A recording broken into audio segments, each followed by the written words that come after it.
नमस्कार पर्यटक हो.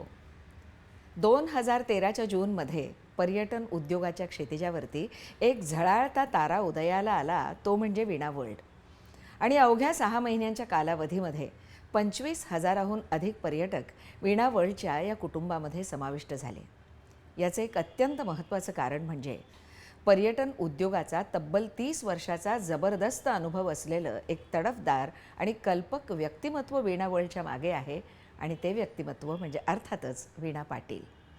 वीणानं पर्यटन उद्योगाच्या या क्षेत्रामध्ये अनेक वेगवेगळ्या संकल्पना राबवल्या आणि मुख्य म्हणजे मराठी माणसाला पर्यटनाचं वेड लावलं.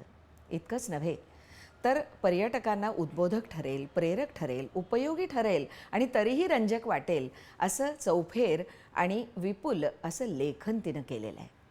पर्यटन क्षेत्रातल्या तिच्या या अष्टपैलू कामगिरीबद्दल तिला राष्ट्रीय आणि आंतरराष्ट्रीय स्तरावरती अनेक मानसन्मान प्राप्त झालेले आहेत. आणि त्याहीपेक्षा महत्त्वाचं म्हणजे पर्यटनाच्या माध्यमातून आयुष्यामध्ये रंग कसे भरावेत आणि आयुष्याचा उत्सव कसा साजरा करावा, ही वीणा पाटील हिची आणि पर्यायानं वीणा वर्ल्डची मनोभूमिका आहे. आणि याच मनोभूमिकेला अनुसरून आज वीणाशी आपल्याला थेट संवाद साधायचा आहे. तुमच्या आमच्या मनात असलेल्या अनेक प्रश्नांची उत्तरं येणाऱ्या प्रत्येक अतिथीला किंवा प्रत्येक पर्यटकाला वीणाकडून थेट मिळणं जमेलच असं नाही. अशा वेळेला अत्याधुनिक तंत्रज्ञानाच्या माध्यमातून वीणाचा हा थेट संवाद खास तुमच्याशी आणि तुमच्यासाठी. पण तत्पूर्वी पर्यटकांच्या या मंचावरती वीणाचं मी मनःपूर्वक स्वागत करते. वीणा, तुझं खूप खूप स्वागत. नमस्कार मंगलाताई. नमस्कार. नमस्कार पर्यटक मंडळी. आत्ता सांगितलं तसं की तुझ्याकडून पर्यटकांच्या मनात असलेल्या अनेक प्रश्नांची उत्तरं मला हवी आहेत आणि मीही एक पर्यटक आहेच. मग मला तुला पहिल्यांदा असं विचारायचं आहे, आपण पर्यटक म्हणून जेव्हा परदेश पर्यटनाला सुरुवात करतो, श्री गणेशा नेमका कुठल्या देशापासून करावा? परदेश पर्यटन किंवा अगदी पहिला फॉरेन ट्रॅव्हल किंवा परदेश प्रवास ही अगदी खूप अशी स्वतःसाठी खूप महत्त्वाची गोष्ट असते प्रत्येक पर्यटकाच्या दृष्टीने. आणि मग काय होतं की कुठून मी नक्की सुरुवात करू आणि काय करावं याबाबतीत तो थोडासा गोंधळलेला असतो. म्हणजे मला आज खूप बरं वाटतंय की या माध्यमातनं मी ह्या सगळ्या प्रश्नांची उत्तरं अगदी थेट आमच्या पर्यटकांना देऊ शकते. अगदी बरोबर. आता परदेश प्रवास म्हटलं की उत्कंठा असते, त्याचबरोबर थोडीशी भीती असते. पर्यटक थोडासा गोंधळून जातो. खास करून आपल्या महाराष्ट्रातला पर्यटक म्हटलं तर बरेच प्रश्न असतात. आता इंटिरियरमधला जर घेतला तर तो कधी जर खूपसा वावरलेला नसेल, कुणाला जर इंग्लिशची चिंता असेल किंवा कुणाला इंग्लिश लिहिण्याचा प्रॉब्लेम असेल तर त्या माणसाला आतून एक भीती वाटत असते. आणि म्हणजे इतकं सतत लेखन करून सतत बोलून मला ती भीती घालवायची आहे किंवा ती गेली पाहिजे ही अगदी मनोमन इच्छा आहे. आणि आज मला एक चांगलं व्यासपीठ त्यासाठी मिळालं आहे असं मला वाटतं. तर परदेश प्रवास करताना खरं तर ही सगळी भीती आधी बाजूला ठेवली पाहिजे. म्हणजे परदेशात म्हणजे साधारणपणे काही काही देशांमध्ये असं आहे किंवा सिंगापूरच्या बाबतीत असं म्हटलं जातं की सिंगापूरमध्ये हरवून दाखवा तर तुम्हाला बक्षीस मिळेल. खरं परदेशामध्ये फिरणं हे तसं सोपं आहे. कारण सगळे बोर्ड्स असतात, सगळ्या ठिकाणी सायन्स असतात. नुसतं त्याच्यावर लिहिलेलं नसतं तर त्याच्यावर चित्रांच्या ह्याने सगळ्या गोष्टी एक्सप्लेन केलेल्या असतात. त्याच्यामुळे परदेश प्रवास कठीण नाही किंवा त्याची भीती बाळगायचं कारण नाही हे पहिल्यांदा मला सगळ्या पर्यटकांना सांगावं असं वाटतंय. कारण भीतीने घेतलं तर आपण आपल्याला उगाचच कमी लेखतो म्हणा किंवा मागे मागे राहतो. असं करायची काहीच गरज नाही आहे. आणि आम्ही आहोतच. म्हणजे वीणा वर्ल्ड किंवा वीणा वर्ल्डसारख्या अनेक संस्था ह्या पर्यटकांच्या सोबतीला असतात की तुम्हाला जिथे जायचं आहे ते ठरवा, आम्ही तुमच्याबरोबर आहोत. परदेश प्रवास जेव्हा जेव्हा करायची इच्छा किंवा पहिल्यांदा परदेश प्रवास करायची इच्छा येते तेव्हा माझ्या डोळ्यासमोर एक नाव येतं, ते म्हणजे साऊथ ईस्ट एशिया. अगदी भारताच्या जवळ 2.5, 3, 3.5 तासांवर असलेले हे देश आहेत. आणि जाण्यासाठी वेळ कमी, तसे कम्पॅरेटिव्हली तुलनात्मक दृष्टीने बघितलं तर पैसेसुद्धा कमी. आणि तरीही जगाचं एक साग्र संगीत दर्शन घडवणारं परदेश प्रवास हा साऊथ ईस्ट एशियाचा. आता नक्की साऊथ ईस्ट एशिया म्हणजे काय आहे तर साऊथ ईस्ट एशियामध्ये सर्वसाधारणपणे सिंगापूर, थायलंड, मलेशिया, हाँगकाँग त्याच्यानंतर म्यानमार म्हणजे ब्रह्मदेश, किंवा इंडोनेशिया, व्हिएतनाम, कंबोडिया, फिलिपाईन्स, त्याच्यानंतर तुमचं ब्रुनाई, हे साधारण देश हे साऊथ ईस्ट एशिया म्हणून गणले जातात. त्याच्यानंतर त्याच्यात थोडंसं पुढे जर गेलो तर चीन, जपान, कोरिया, तैवान, म्हणजे थोडेसे दूर असलेले फार ईस्ट कंट्रीज म्हणून ज्याला म्हटलं जातं, तो फार ईस्ट एशिया असा हा जो भाग आहे, हा जनरली पर्यटकांसाठी जवळचा भाग आपल्या दृष्टीने, भारताच्या सोयीचा. दृष्टीने आणि सोयीचा असा आहे.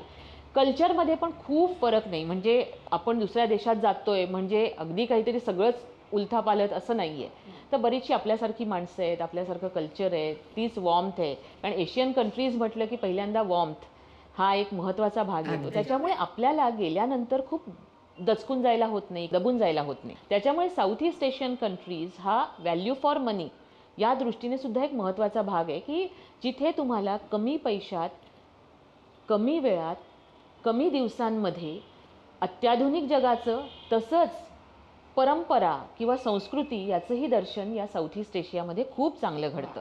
अगदी खूप. मग आता ह्या पार्श्वभूमीवरती मला तुला आणखी एक प्रश्न विचारावासा वाटतो, की अनेकदा ह्या ज्या किमती सहलींच्या बघितल्या की असं वाटायला लागतं की भारतीय सहलींच्याच किमतीमध्ये किंवा त्याहीपेक्षा कमी किमतीमध्ये यातले काही परदेश पर्यटन आपण सहज करू शकतोय. तर हे कसं काय जमतं बुवा? म्हणजे भारताने थोडीशी स्वतःला जाग आणायला पाहिजे असं म्हणता येईल, की भारतामध्ये टॅक्सेशन म्हणजे टॅक्स स्ट्रक्चर किंवा विमान प्रवास हा तसा महाग झालेला आहे. आणि तेच साऊथ ईस्ट एशियन कंट्रीजनी काय केलेलं आहे, एक तर काय झालं आहे की त्यांच्यामध्ये त्या देशांमध्ये स्पर्धा खूप आहे. बरं. ह्या देशांना पर्यटनाच्या माध्यमातनं, म्हणजे पर्यटनाचं महत्त्व त्यांनी जाणलेलं आहे आणि पर्यटनाच्या माध्यमातनं ते प्रचंड रेव्हेन्यू गोळा करत आहेत.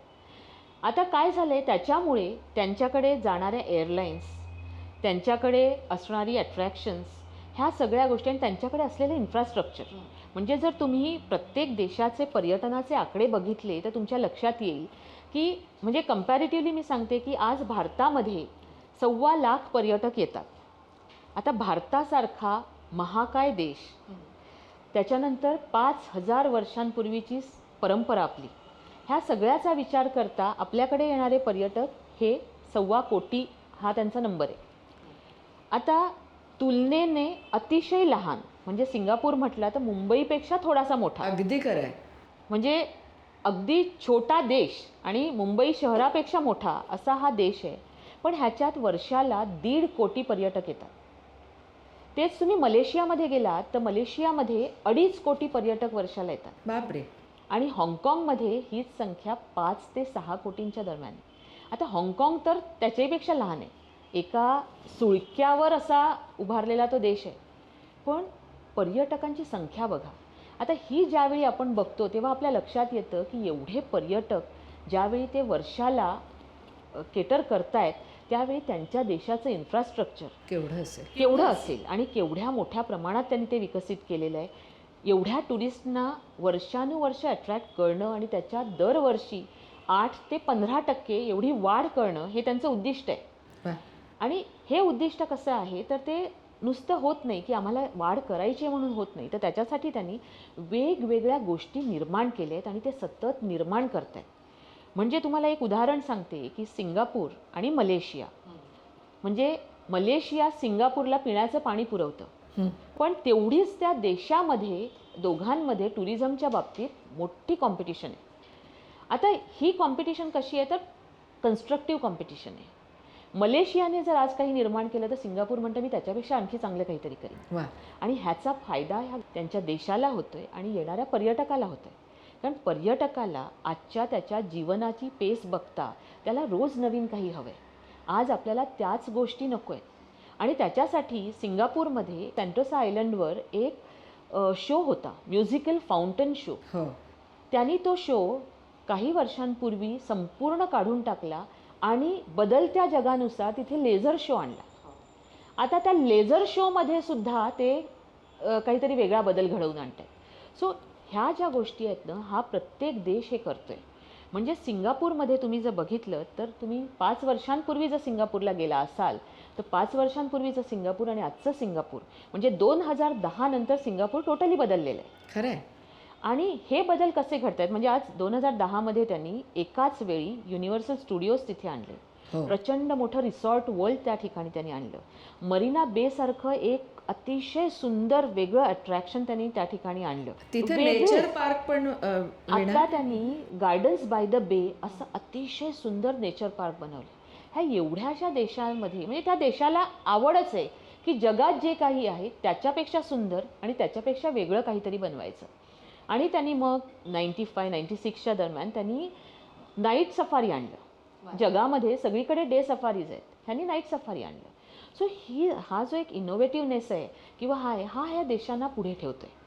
आता सिंगापूरने हे सगळं केल्यानंतर एकदा लकीली मला मलेशियन टुरिझम मिनिस्टरच्या जवळ डिनरला मी बसले होते. मी त्यांना विचारलं की तुम्हाला भीती नाही का वाटत, सिंगापूर स्वतःला आमूलाग्र बदल करून घेते स्वतःमध्ये, तुम्ही म्हणजे अगदी दरवर्षी दर दिवशी सिंगापूर बदलतंय असं मी त्यांना म्हटलं. ते म्हणाले सिंगापूर जर दर दिवसाला बदलत असेल तर आम्ही दर सेकंदाला बदलू. आता ही जी एक मानसिकता आहे लहानांपासून मोठ्यांपर्यंत, म्हणजे हे तर टुरिझम मिनिस्टरनी सांगितलं, समजा त्यांचं ते कामच आहे की दुसऱ्या देशापेक्षा मला काहीतरी सुंदर करायचं आहे आणि त्यांनी करून दाखवलं आहे. तुम्हाला सांगते या देशांचे गाईडसुद्धा एकमेकांच्या बाबतीत अगदी जागरूक असतात. मला एक दिवस एक जण विचारतो तुम्हाला काय जास्त आवडलं, सिंगापूर की मलेशिया?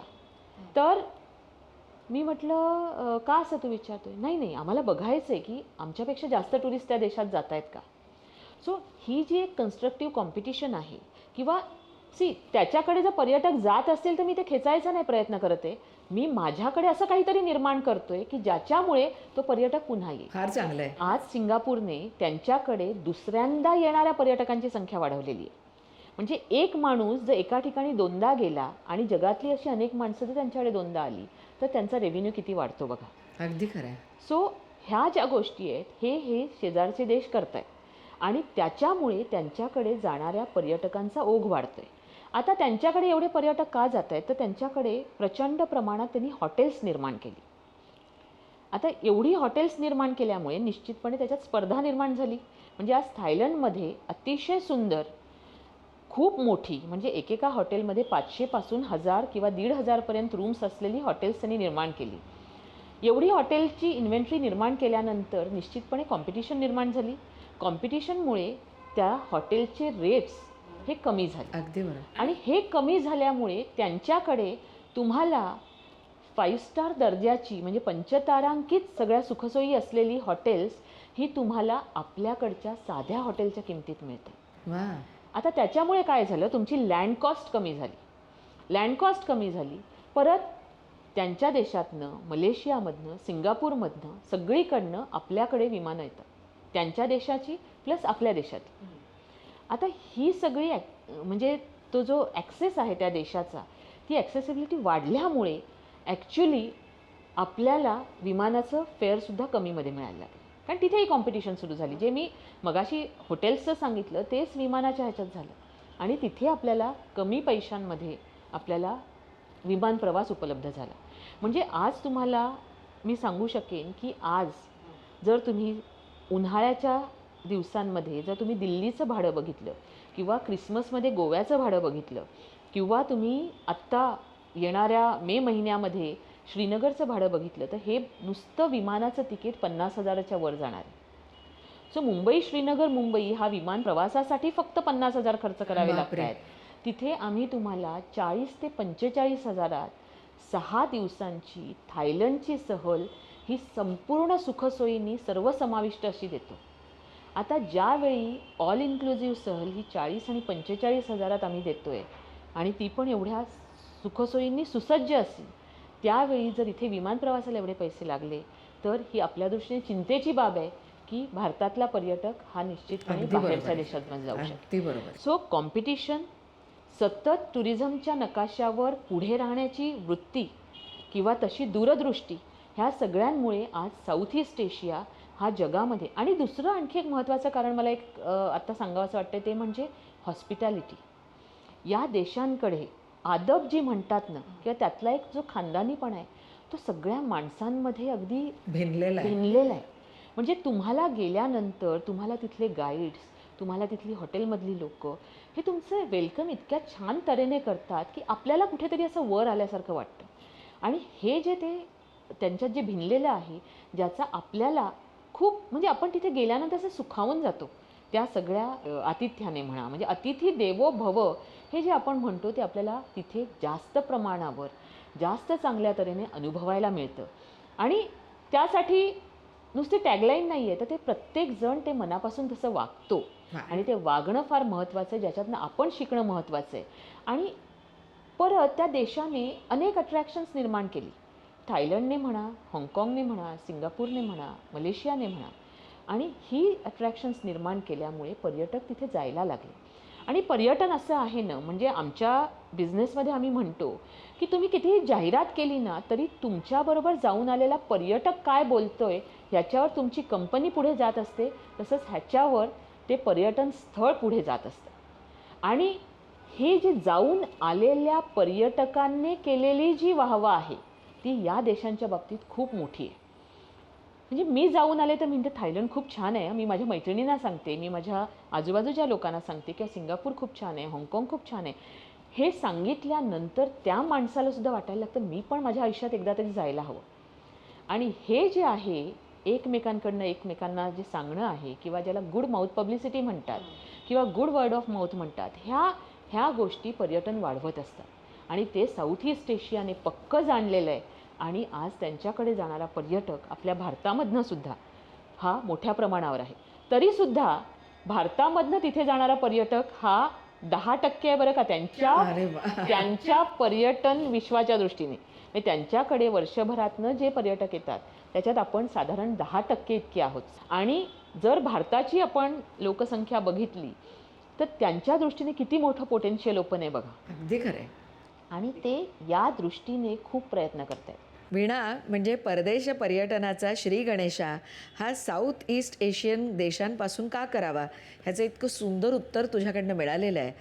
पण मनात तरीही शंका राहतात की हाँगकाँगला नेहमीच कमर्शियल डेस्टिनेशन असं म्हटलेलं आहे, कमर्शियल सेंटर म्हटलेलं आहे. तर मग तिथं जाऊन पाहण्यासारखं काय आहे असा एक प्रश्न मनात उद्भवतो. आणि दुसरं म्हणजे थायलंडसारखा देश, त्याची प्रतिमा ही नाईट लाईफमुळे थोडी डागाळल्यासारखी झालेली आहे.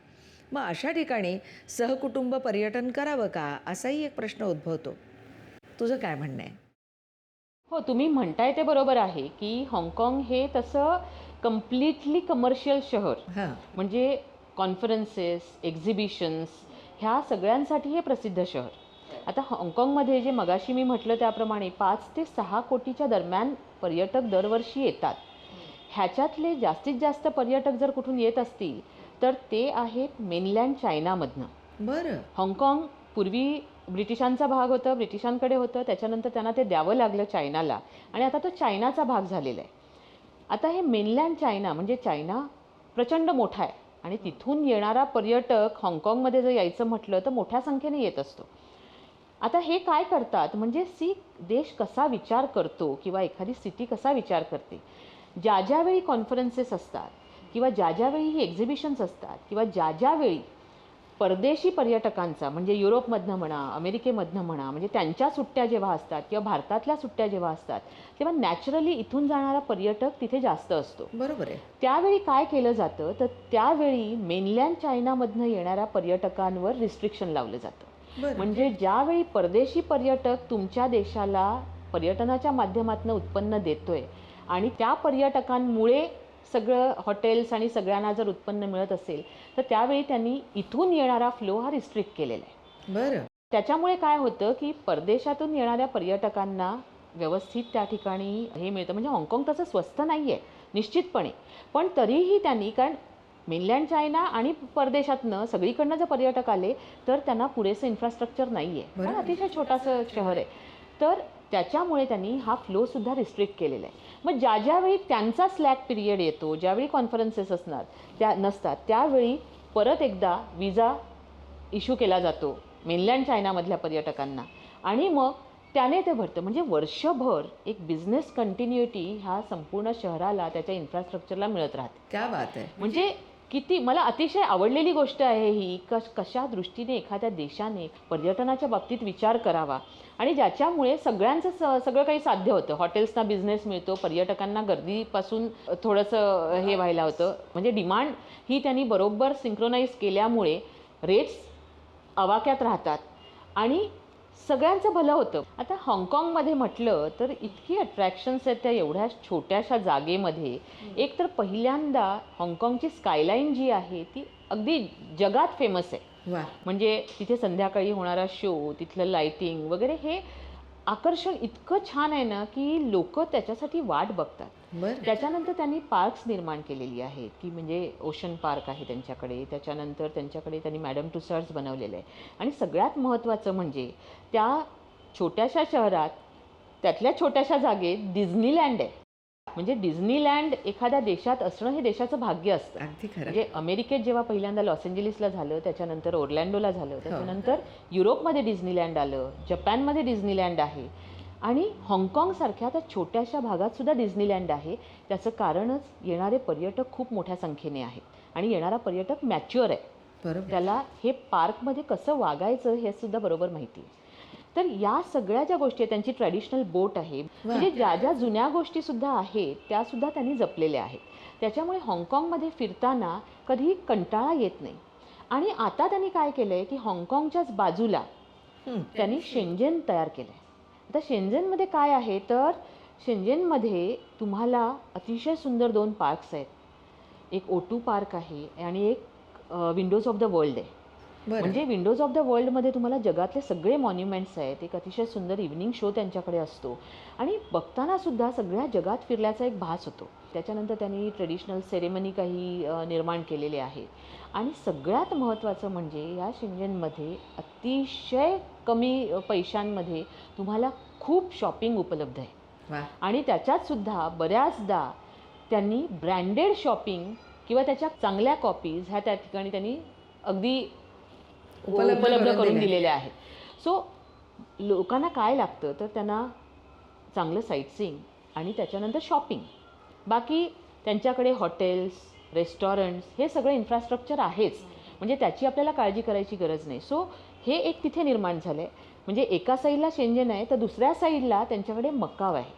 मकाव म्हणजे ईस्टचं लास वेगास ज्याला म्हटलं जातं, की ज्या ठिकाणी कसिनो सिटी त्यांनी उभारलेली आहे आणि तिथे वेनेशियन किंवा सँड्स अशी मोठमोठी हॉटेल्स त्या ठिकाणी आलेत, मोठमोठे कसिनोज त्या ठिकाणी आहेत. आणि ही 2 गोष्टी हाँगकाँगच्या बाजूला आल्यामुळे हाँगकाँगचं महत्त्व एकदम वाढलेलं आहे. म्हणजे पूर्वी कसं, म्हणजे पूर्वीच्या आमच्या टूरमध्ये मला असं आठवतं आहे की आम्ही फक्त सिंगापूर, बँकॉक, पटाया एवढंच करायचो. त्याच्यानंतर हाँगकाँग किंवा मलेशिया हे त्याचं अगदी अनअवॉइडेबल असा पार्ट बनून गेलं. त्याचं कारण तिथे अट्रॅक्शन्स नव्याने निर्माण झाली आणि तिथे मग पर्यटक विचारायला लागला, मग आपण हे नाही का करत, आपण ते नाही का करत. सो हाँगकाँग, मकाव, शेंजेन हे सगळे आता खूप चांगली पर्यटन स्थळं त्या ठिकाणी त्यांनी निर्माण केलेली आहेत आणि आता कळणोकळणी त्याची लोकप्रियता एवढी वाढायला लागली आहे की लोक आता हाँगकाँग, मकाव, शेंजेनसाठी खास विचारणा करतात आणि तशाही आमच्या खूप टूर्स असतात. त्याच्यानंतर तुम्ही मगाशी म्हणालात की थायलंड आणि थायलंडची प्रतिमा. मेनली मला हा प्रश्न थोडासा राग पण आणतो आणि ही वस्तुस्थिती पण दाखवतो की थायलंडला जायचं म्हटल्यानंतर समोरच्या माणसाच्या चेहऱ्यावर एक वेगळ्या प्रकारचे भाव दिसतात. असं आहे. पण या देशाला ही एक ॲडव्हर्सिटी होती असं म्हणता येईल की नाईट लाईफ ठीक आहे, तिथे नाईट लाईफ आहे किंवा एक वेगळ्या प्रकारचं नाईट लाईफ आहे, पण त्याच्याही पेक्षा म्हणजे त्यांना कधीतरी त्या देशाला जाणवलं की आता आपल्या देशाची प्रतिमा ह्याच्यातनं काढून एक टुरिस्ट सेंट्रिक अशी करायला पाहिजे की नाईट लाईफसाठी आपल्याकडे टुरिस्ट येतो हे आता आम्हाला नको आहे, आमच्या देशाची ही ओळख नको आहे. आणि मग त्यांनी प्रयत्न सुरू केले आणि त्यांनी इन्फ्रास्ट्रक्चर, रस्ते, फ्लायओव्हर्स हे इतक्या मोठ्या प्रमाणावर निर्माण केलं. त्यांचे बीचेस त्यांनी डेव्हलप केले. त्यांची जी सांस्कृतिक परंपरा आहे, कारण अतिशय सुंदर म्हणजे बुद्धाची मंदिरं किंवा त्या तऱ्हेने त्यांनी तो देशसुद्धा खूप चांगल्या तऱ्हेने ठेवलेला आहे. सो ह्या गोष्टी त्यांनी विकसित केल्या. सी फूडच्या बाबतीत थायलंडचा हात कुणीही धरणार नाही. इतकं सुंदर आणि चांगलं जेवण त्या ठिकाणी आपण घेऊ शकतो. म्हणजे ज्याला ज्याला सी फूड आवडतं त्याला थायलंड हा स्वर्ग आहे. अशा तऱ्हेने त्यांनी ते सुद्धा म्हणजे क्विझिन्सच्या बाबतीत त्यांनी खूप चांगल्या तऱ्हेने देशाला पुढे आणलं. आणि हळूहळू थायलंडला कशाला जाताय किंवा का बरं चाललात असा जो एक काही सूर होता तो कंप्लीट बदलला आणि थायलंड हे एक अतिशय चांगलं डेस्टिनेशन आपल्या भारतासाठी निर्माण झालं. कारण तिथे तुम्ही बघा ना, म्हणजे नाईट लाईफ हा वेगळा भाग आहे, त्यासाठी जाणारे पर्यटक हे वेगळे आहेत, पण तिथे तुम्ही अगदी 5 वर्षाच्या किंवा 3 वर्षाच्या मुलापासून ते 70 वर्षांच्या आजोबा आजींपर्यंत तुम्हाला सगळ्या गोष्टी तिथे उपलब्ध आहेत. मी गॅरंटीड सांगते की ह्या देशात गेलेला पर्यटक कधीही नाखुश होऊन परत येणार नाही. हे सगळं त्यांनी निर्माण केलेलं आहे. आणि दुसरी सगळ्यात महत्त्वाची गोष्ट किंवा या सगळ्या देशांना पुरून उरेल थायलंड आणि तेवढी त्यांची पर्यटकांची येणाऱ्यांची संख्या वाढली आहे, ती म्हणजे त्यांनी एक महत्त्वाची गोष्ट केली, ती म्हणजे ऑन अरायव्हल विजा. बघा मंडळी, वीणाचं आत्ताचं बोलणं ऐकलं की असं वाटतं की आत्ता या क्षणी हाँगकाँग थायलंडसाठी जायला निघावं.